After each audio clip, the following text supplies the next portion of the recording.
روایات کے مطابق وہ اپنی موت پر رو رہے تھے کیونکہ ان کے جسم پر کوئی 1 انچ جگہ ایسی نہیں تھی جہاں زخم کا نشان نہ ہو، پھر بھی وہ میدان میں شہید نہ ہو سکے۔ ان کی زندگی کا آخری پیغام یہ تھا کہ بزدلوں کی آنکھوں کو کبھی نیند نہ آئے۔ خالد بن ولید کا نام آج بھی ہر اس شخص کے لیے مشعل راہ ہے جو عزم، حکمت اور اخلاص کی تلاش میں ہے۔ خالد بن ولید کی زندگی کے وہ گوشے جو عام طور پر بیان نہیں کیے جاتے، دراصل ان کی شخصیت کی گہرائی اور اس وقت کی پیچیدہ سیاسی و سماجی صورتحال کو سمجھنے کے لیے نہایت ضروری ہے۔ ان کی زندگی کا ایک ایسا رخ بھی ہے جو صرف فتوحات تک محدود نہیں بلکہ ان چیلنجز اور اندرونی اختلافات پر مبنی ہے جنہوں نے ان کی زندگی کے آخری ایام کو ایک جذباتی داستان بنا دیا۔ خالد بن ولید کا عسکری فلسفہ محض طاقت پر نہیں بلکہ نفسیاتی برتری پر قائم تھا۔ جنگ یرموک کے دوران جب رومی جنرل جارج نے خالد کو مذاکرات کے لیے بلایا تو وہاں صرف سیاسی بات چیت نہیں ہوئی بلکہ ایک نظریاتی مکالمہ ہوا۔ رومی جرنیل نے پوچھا، اے خالد، اللہ نے تمہارے نبی پر آسمان سے کوئی ایسی تلوار نازل کی ہے جو تم جس پر چلاتے ہو وہ کٹ جاتا ہے؟ خالد نے جواب دیا، نہیں۔ پھر اس نے پوچھا، تو تمہیں سیف اللہ کیوں کہا جاتا ہے؟ خالد نے جب اسلام کی حقانیت اور اپنے سفر ایمان کی داستان سنائی تو وہ رومی جرنیل اس قدر متاثر ہوا کہ اس نے وہی اسلام قبول کر لیا اور اسی دن مسلمانوں کی صف میں شامل ہو کر لڑتے ہوئے شہید ہو گیا۔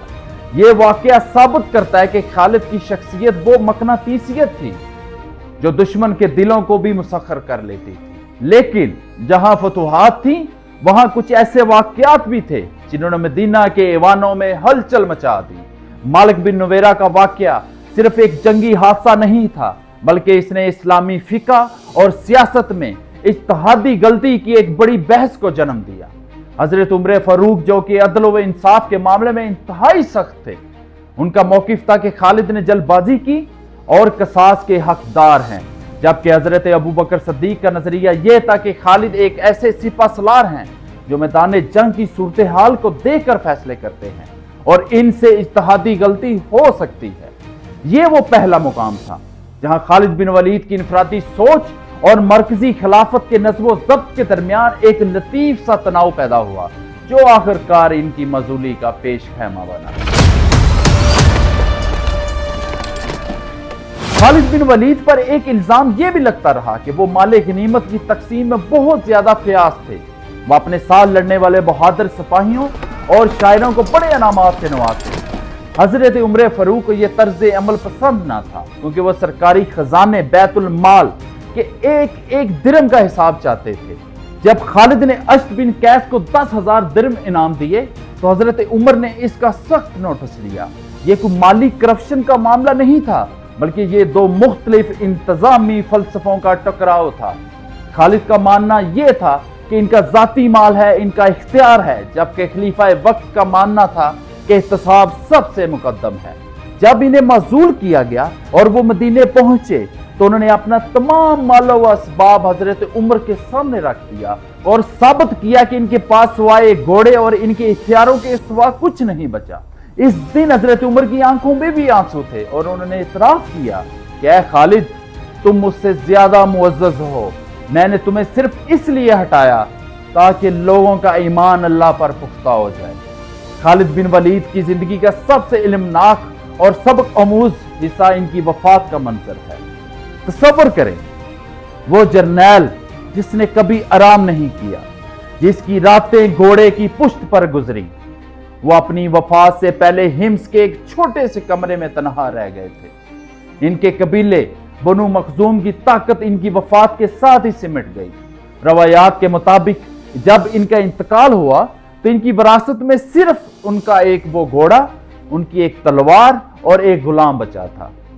انہوں نے اپنی تمام جائیداد حضرت عمر کے نام وصیت کر دی تھی۔ یہ اس شخص کا انجام تھا جس کے قدموں میں ایران اور روم کے خزانے ڈھیر ہو سکتے تھے۔